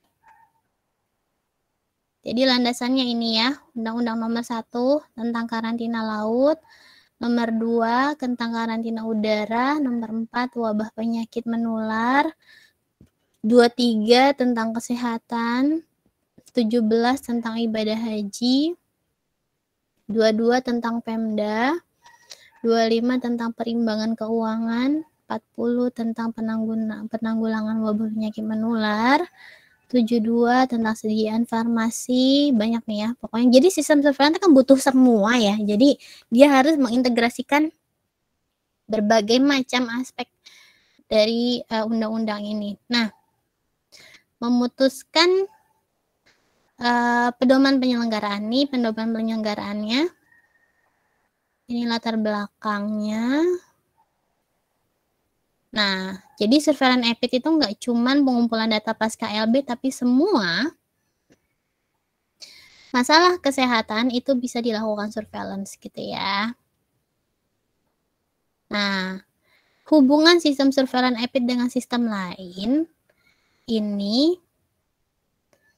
Nah, sistem surveillance EPID ini, dan sistem sektor lain merupakan subsistem dari sistem ketahanan nasional. Jadi ini masuknya sampai ke sistem ketahanan nasional, maka disebutnya sistem informasi kesehatan nasional.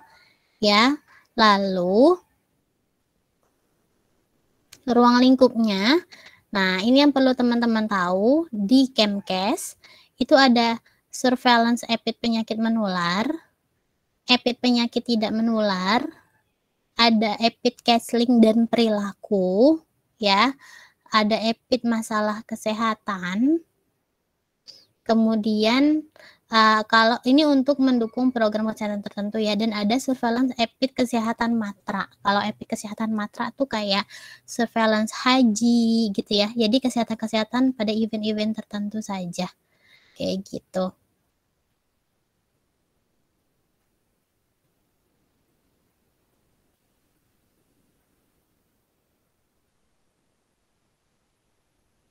Kemudian visi misinya ini berbasis fakta, cepat, tepat, akurat. Misinya ini tujuan, strategi, ntar detailnya ada. Jadi strateginya apa saja, ada advokasi, pengembangan sistem, peningkatan mutu, profesionalisme, pengembangan tim, penguat jejaring gitu ya, sampai pemanfaatan teknologi. Ini organisasi, mekanisme kerjanya, identifikasi sama nih, mekanisme kerjanya sama kayak tahapan surveillance kita kalau kamu lihat ya. Identifikasi kasus, rekaman, pelaporan, pengolahan data, analisis interpretasi, studi epidemiologi, interpretasi maksudnya ya, penyebaran informasi kepada unit membutuhkan, diseminasi, buat rekomendasi, tindakan lanjut, dan umpan balik. Ada feedbacknya. Nah, kemudian metode pelaksanaannya ada yang rutin, ada yang khusus, ada yang sentinel, ada yang studi epidemiologi. Ini metode pelaksanaan. Jadi surveillance kita ada 4 macam di Indonesia yang dilaksanakan. Nah, aktivasi pengumpulan data ada yang aktif, ada yang pasif. Polanya ada yang kedaruratan, ada yang non kedaruratan. Kalau kedaruratan untuk yang penanggulangan KLB atau wabah atau bencana. Nah, bencana masuk ke dalam surveillance kedaruratan. Terus selain kedaruratan adalah selain itu ya, selain yang di luar KLB atau wabah. Nah, penyelenggaraannya kualitas pemeriksaan ada yang tanpa peralatan pemeriksaan kalau CaseLink dan lain-lain. Tapi kalau nilai ambang batas, kualitas air, udara dan lain-lain itu tetap harus pakai laboratorium ya. Uji air, uji tanah, uji udara harus pakai alat tertentu. Nah, terus sasaran penyelenggaraan. Nah, ini nih. Kalau penyakit menular prioritasnya yang di Indonesia itu ada 14 ya. Ada PD3I, ini PD3I aja udah banyak nih. PD3I penyakit yang dapat dicegah dengan imunisasi. Apa aja sih PD3I? Tahu nggak, Seva? PD3I apa aja, Seva?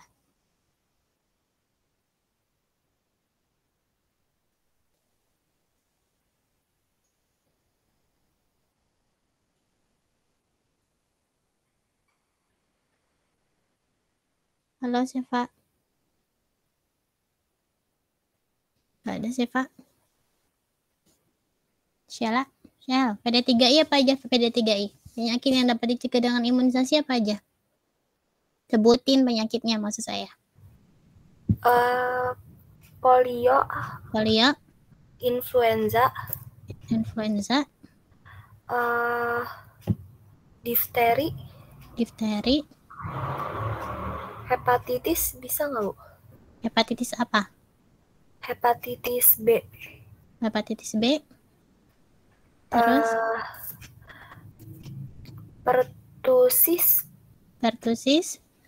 Ntar dulu, tambahin lagi yang lain. Siapa ya? Talita, apa lagi Talita?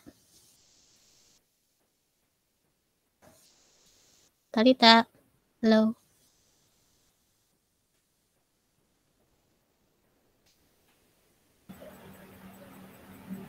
Halo. Ya Talita, apalagi penyakit yang dapat dicegah dengan imunisasi?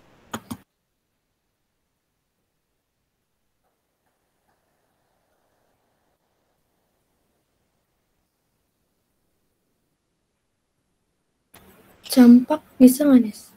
Campak, terus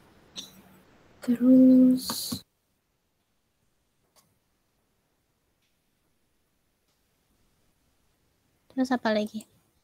Ayo. Alda, mana Alda? Alda. Iya, Miss. Apalagi Alda? Penyakit yang bisa dicegah dengan imunisasi.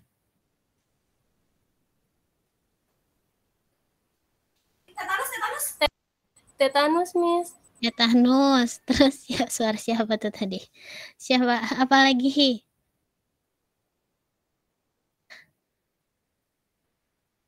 Oke. Selain penyakit, satu lagi ada TB ya, TB pada anak ya. Kan ada vaksin BCG ya. BCG itu untuk mencegah penyakit TB pada anak. Oke, yang B adalah surveillance AFP. Nah, AFP itu apa sih? AFP ada yang tahu nggak? Acute flaccid paralysis. Jadi surveillance lumpuh layu pada anak ya. Lumpuh layu akut pada anak usia di bawah 15 tahun. Itu boleh dicatat ya AFP. Jadi yang lumpuh-lumpuh layu itu dilakukan surveillance. Kemudian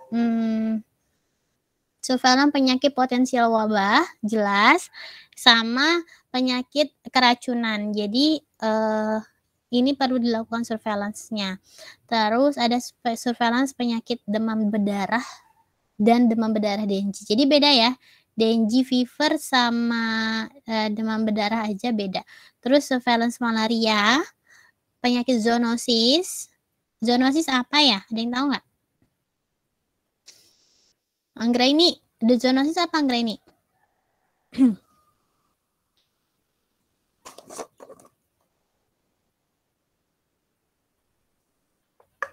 Halo, Anggraini. Penyakit yang ditularkan dari hewan bukan, Miss? Penyakit yang ditularkan dari hewan, betul. Seperti apa? Antraks, rabies. Antraks dari sapi, ya kan? Rabies dari anjing, kucing, gitu kan? Leptospirosis dari tikus, gitu. Nah, ini namanya penyakit zoonosis. Penyakit filariasis, penyakit tuberkulosis, diare, tipes perut, salmonellosis, ya, kecacingan khususnya pada anak dan penyakit perut lainnya. Terus kusta yang tadi saya bilang, terus frambusia, HIV/AIDS, terus surveillance penyakit menular seksual, IMS ya, banyak ya penyakit IMS. Nah, pneumonia termasuk pneumonia akut yang berat pada balita maupun pada dewasa. Ini adalah surveillance wajib yang dilaksanakan pada surveillance penyakit menular. Kalau yang tidak menular, ada hipertensi, stroke, PJK, ini penyakit kardiovaskular semua, lalu surveillance diabetes mellitus, kemudian ada surveillance neoplasma. Ada yang tahu neoplasma? Neoplasma adalah kanker, ya. Surveillance kanker, surveillance penyakit paru, PPOK, paru-paru obstruktif kronis, surveillance gangguan mental, sama surveillance kesehatan akibat kecelakaan, gitu. Kemudian ada surveillance counseling dan perilaku. Apa aja? Ada sarana air bersih, ada sarana tempat-tempat umum,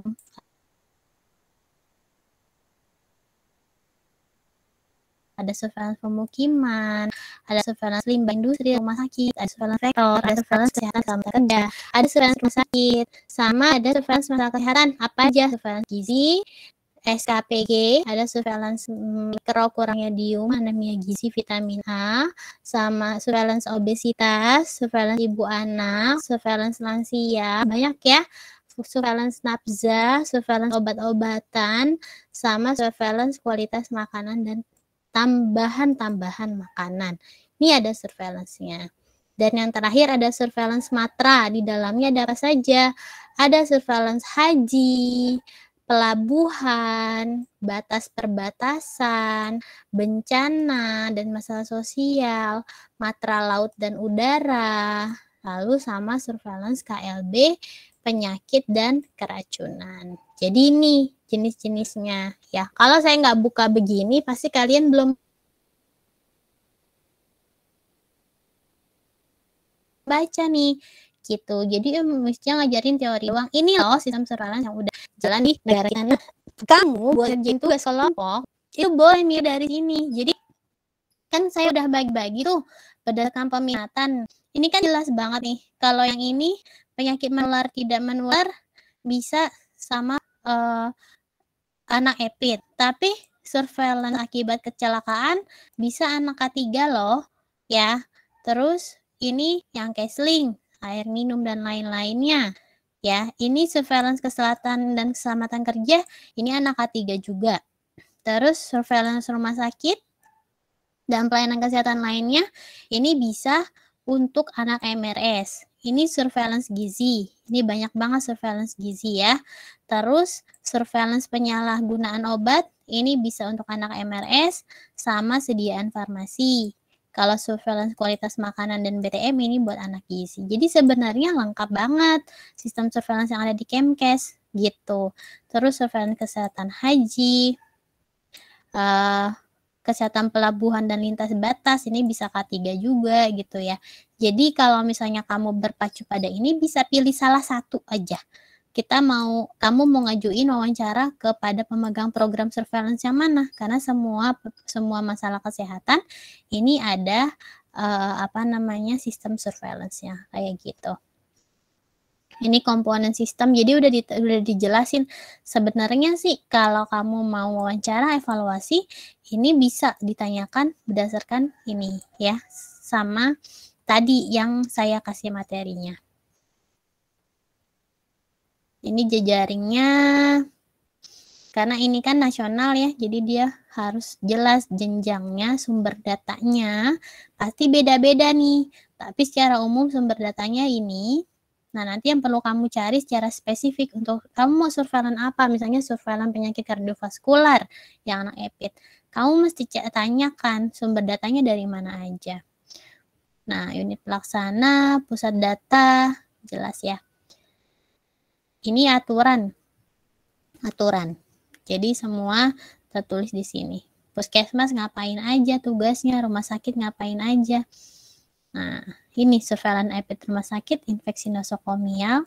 Nah, ini bisa kamu ajuin buat anak MRS nih, ya, rumah sakit. Atau di puskes juga bisa kan, pelayanan primer kan, MRS juga bisa untuk identifikasi sistem surveillance di puskesmas, ya. Terus laboratorium, sama mitra, mereka bermitra sama siapa aja. Terus sumber daya yang dibutuhin apa aja. Ini detailnya bisa dibaca. Saya tadi mau ngasih lihat aja detail jenis-jenis surveillance-nya. Ada yang mau ditanyain nggak? Boleh nanya terkait penugasan. Udah pada dapat instansinya? Udah dispesifikan mau surveillance tentang apa? Sheila, datanya udah ada belum, Sheila? Yang list tinggal 2 kelompok lagi yang belum, Bu. Yang ada dulu deh, coba di-share ke saya. Sebentar ya, Bu.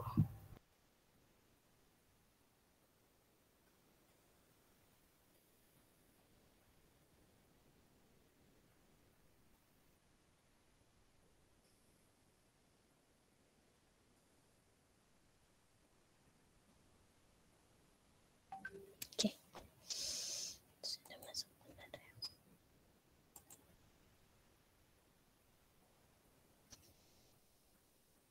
Enggak ada yang ke Kemkes kah? Ketiga di mana? Kelompok 5, peminatan apa? Epidemiologi, Bu. Oke, EPID mau di mana? Di Kemkes saja.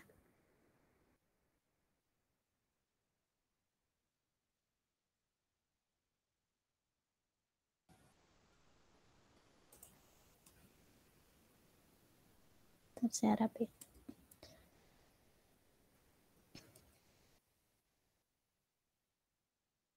Yang belum berarti kelompok 5 sama kelompok berapa tuh?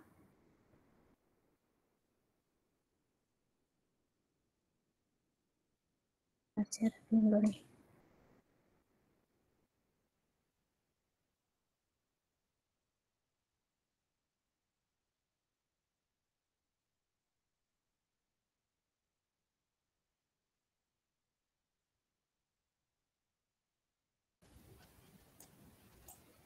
Sampai 11 ya kelompoknya ya? Sampai 12 ya? Iya, Bu, 12. Sampai 12.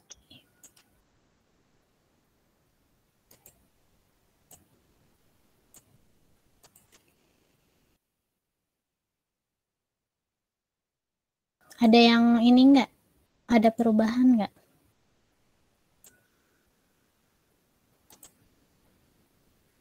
Kelihatan ya? Kelompok 12 peminatan apa?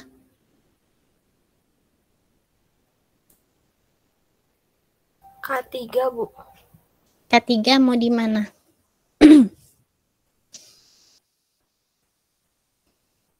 Surveillance kesehatan kerja. Coba di sini kalau di coba saya lihat dulu. Miss, maaf izin bertanya boleh? Boleh. Nah, kalau untuk nanti bentuk laporan surveillance-nya itu berbentuknya nanti bakal makalah kan ya, Miss ya? Sama PPT. Sama outline-nya itu bakalan dikasih nggak, Miss? Dikasih lah, dikasih hotline pembuatan laporan pasti saya kasih. Ya, baik, terima Sama kasih, Miss. panduan wawancaranya juga dikasih. Ini maksudnya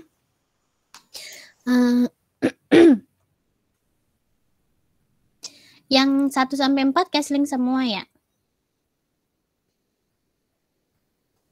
Iya, Miss.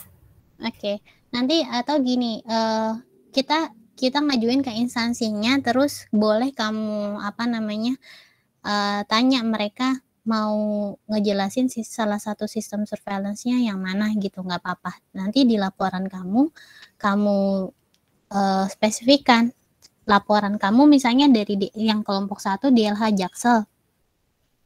Itu mau sistem surveillance apa yang dilaporkan? Apa sistem surveillance pemantauan kualitas udara gitu ya? Atau air laut atau tanah, DLH kan banyak tuh kerjaannya. Kayak gitu. Terus cuman kalau yang Jaksel ini kan harus PTSP nih. Siapa? Sudah ada link belum? Karena PTSP kan agak panjang ya cara perizinannya ya. Ini nanti saya rekap, saya langsung kirim ke Widya untuk suratnya dibuatkan supaya kalian bisa habis UTS itu bisa langsung turun lapangan. Ini udah fix belum nih? Yang kelompok 5 mana kelompok 5? Kelompok 5. Siapa? Siapa kelompok 5? Saya lupa nama-namanya. Kelompok 5 ada Safira Ayu, Vidara, sama Mala. Oke. Udah ini belum? Vidara, Mala, Safira Ayu udah menentukan mau surveillance di mana? Di Kemkes nggak apa-apa, di Puskes nggak apa-apa. Yang anak gizi mana nih?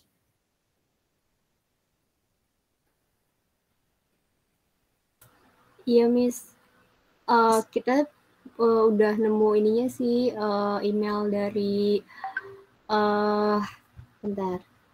Kita niatnya pengennya ke Kemenkes itu, ke bagian pencegahan dan pengendalian penyakit yang P2P itu. P2P mana? P2PTM apa P2PM?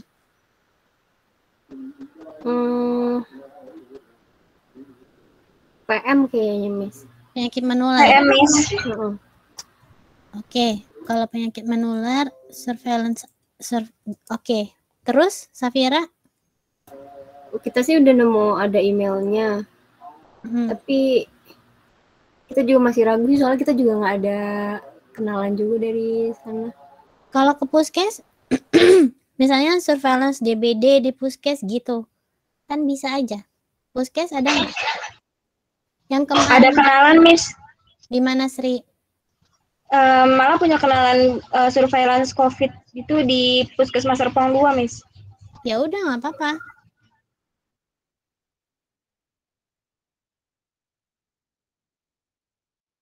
Gak apa-apa, Miss, di Puskesmas.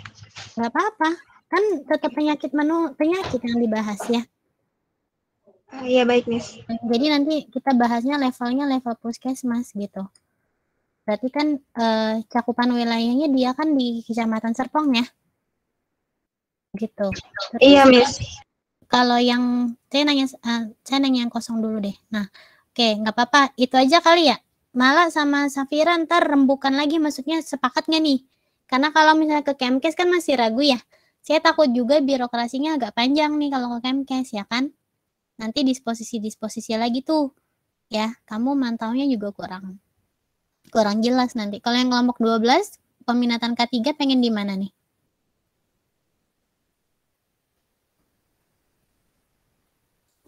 Halo.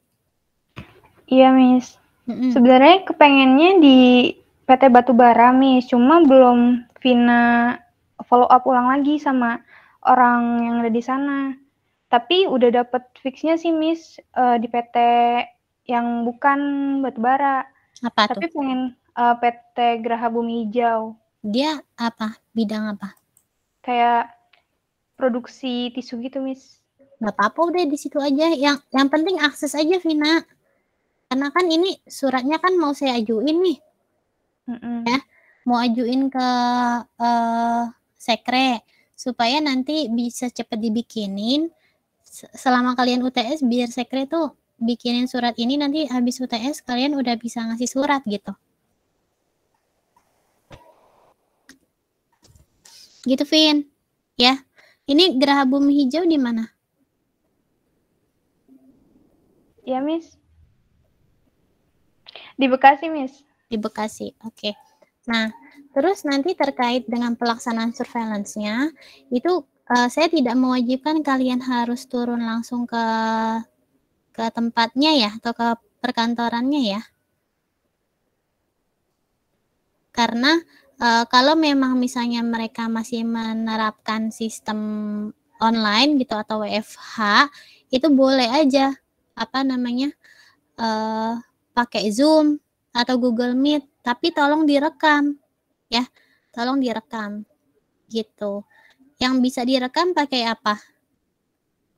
Kalian kan punya akun Gmail UMJ ya, punya nggak sih? Punya, Miss. Nah, kan itu bisa direkam kan Google Meet-nya kan? Itu bisa pakai itu aja. Kalau yang kemarin ada yang nanya ke saya, Miss harus online, harus offline nggak? Enggak, saya bilang boleh online. Atau misalnya kalau kalian yang mengajukan online terus merekanya setuju gitu ya, nggak apa-apa juga gitu. Ya, terus tolong dimasukin CP-nya dong nih. CP-nya nanti mungkin saya minta ke Sheila aja ya buat ngerapiin, Shell. Jadi nanti ini DLH-nya kelompok 1 maksudnya sudah ada tujuannya mau surveillance bagian. Kan DLH tuh banyak bagiannya ya. Ya kan, mau spesifik ke bagian apa, atau kalian pasrah aja nih minta dari DLH-nya yang mau disposisiin ke bagian apa gitu. Terus tapi harus spesifik ya, maksudnya yang kamu wawancarai harus satu sistem surveillance aja. Saya nggak mau kamu wawancara banyak sistem surveillance karena nanti kan setiap sistem kan tujuannya beda-beda tuh. Jadi nanti takutnya nggak fokus gitu ya. Terus DLH Jakarta Selatan yang kedua adalah CP-nya ya. Jadi sistem surveillance apa?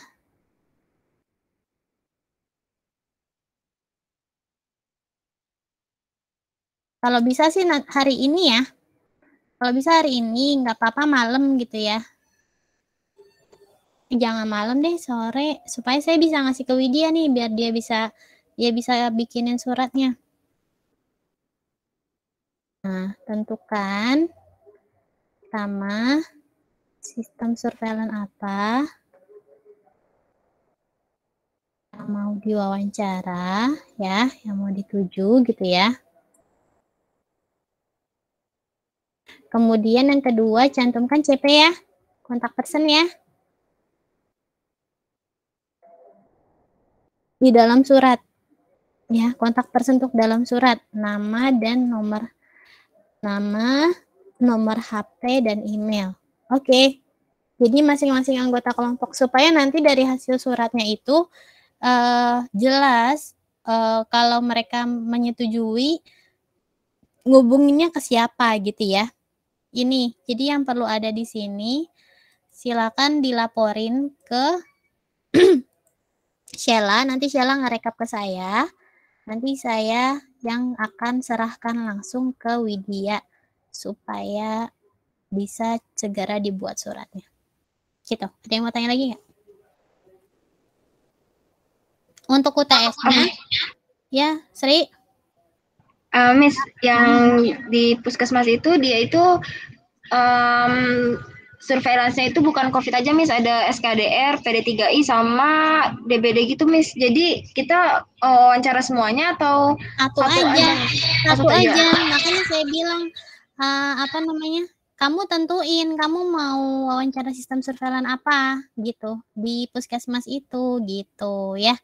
Jadi karena nanti biasanya kan orang yang megang program kan beda-beda kan, ya kan? Kalau kamu wawancara COVID, kamu akan diarahkan buat ketemu siapa gitu kan? Kalau kamu mau nanya tentang DBD, yang megang program DBD juga orangnya beda lagi gitu maksud saya, gitu loh, ya. Jadi harus spesifik mau sistem surveillance apa. Tapi kalau misalnya K3, Kalau di apa namanya industri kayaknya mereka cuma punya satu sistem ya, sistem surveillance kesehatan sama keselamatan kerjanya. Boleh mungkin secara general ditanyakan kayak gitu ya. Nanti listnya saya rapikan dulu. Ada pedoman wawancara. Pedoman wawancara. Nanti silahkan kalau misalnya yang ketemu langsung, tolong tetap direkam. Misalnya kamu wawancara kan kamu ada percakapan di sana ya, record pakai HP kamu gitu ya, tapi izin dulu ke orangnya. Misalnya Bapak Ibu saya izin merekam karena ini untuk kepentingan laporan gitu. Terus kalau misalnya yang online pakai Google Meet misalnya direkam. Kalau yang punya Zoom Premium juga direkam. Jadi nanti jangan lupa juga cantumkan foto kegiatannya, foto bersamanya ya. Kalau kamu visit ke tempat kerjanya atau ke lokasi, foto visit satu kelompok. Terus kalau online ya di capture, screenshot ya foto bersamanya. Seperti itu ya. Jadi nanti pedoman wawancaranya itu berasal dari materi saya yang minggu lalu sama yang hari ini. Gitu kira-kira. Kamu tugasnya tinggal nanya-nanya doang kok gitu ya. Sama nanti nyusun laporan. Seperti itu, ada yang mau ditanyakan lagi tentang tugas? Miss, aku mau tanya, Miss. Ya, Salsa, silakan. Terkait, aku kan tadi ngambilnya itu, aku kan jurusan K3, terus yang Miss suruh itu kan perusahaan farmasi ya Miss, tapi aku ambilnya instalasi farmasi di Rumah Sakit Islam Rawamangun, itu bisa nggak ya Miss? Kira-kira? Jadi di rumah sakit ya, surveillance farmasinya berarti? Gitu ya Salsa ya? Iya Miss, aku ambilnya di instalasi farmasinya. Nanti berarti rumah sakitnya tadi mana sih, kelompok berapa Salsa? Oh ini nih kelompok 10 Miss ya? Iya, kelompok 10. Rumah Sakit Islam Rawamangun. Emang ada RSIJ yang di bawah Muhammadiyah, bukan? Iya Miss, di itu Miss, Rumah Sakit Islam di dekat Rawamangun, itunya alamatnya Miss. Rumah Sakit Islam apa ya? Cempaka Putih. Iya, Cempaka Putih Miss, maaf sorry Miss. Kamu ada kenalan di situ? Iya Miss, ada di bagian farmasinya Miss, instalasi farmasi. Oke. Tapi di sana dia ada sistem surveillance-nya. Kamu udah tanya? Belum aku tanya Miss. Tuh kalau mereka nggak punya sistem surveillance, apa yang mau ditanyain?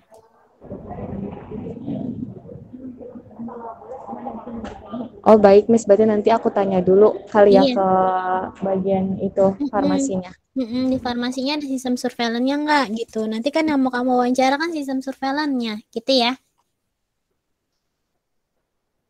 Oke. Ya Miss, baik, makasih ya Miss. Ya, ada lagi yang mau tanya tentang tugas?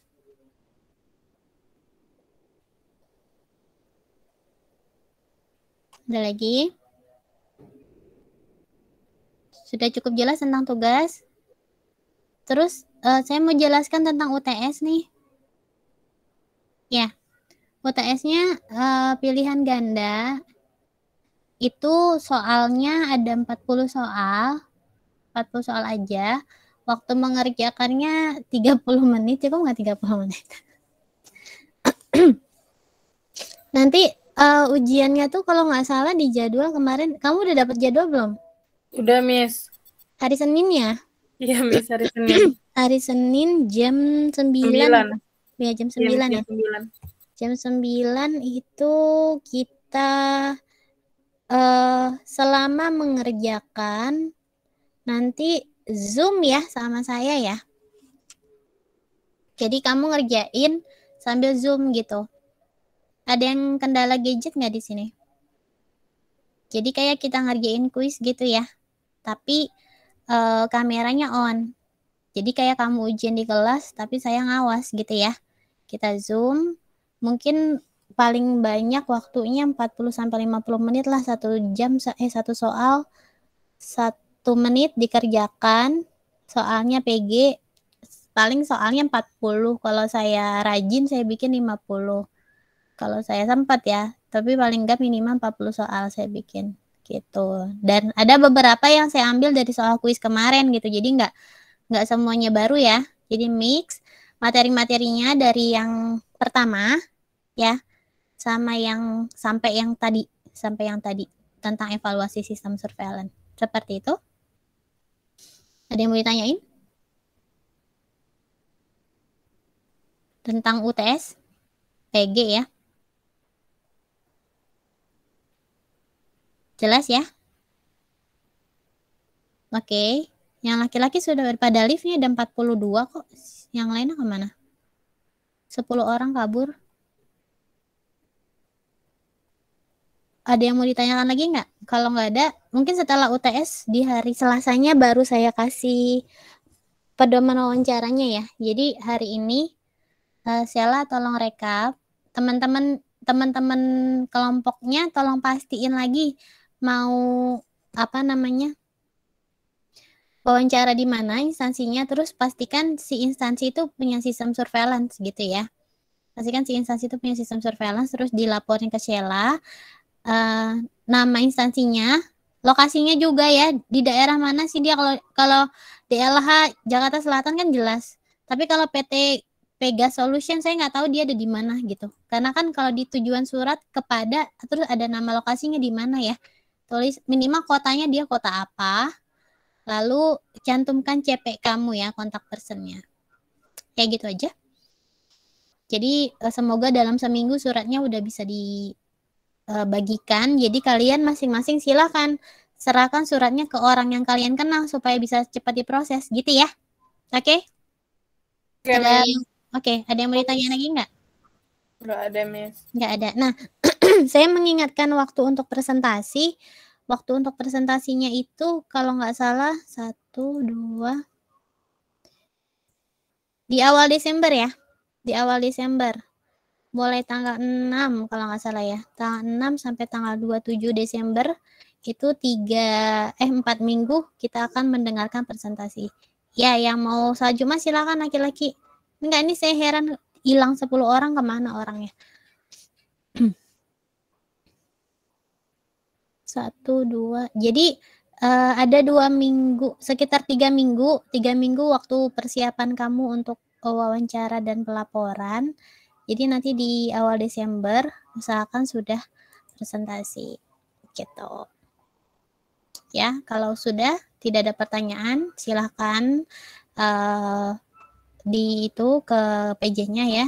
Jangan lama-lama biar PJ-nya bisa ngelaporin ke saya. Kita tutup dengan hamdalah bersama. Alhamdulillahirabbil alamin. Assalamualaikum warahmatullahi wabarakatuh. Waalaikumsalam warahmatullahi wabarakatuh. Terima kasih.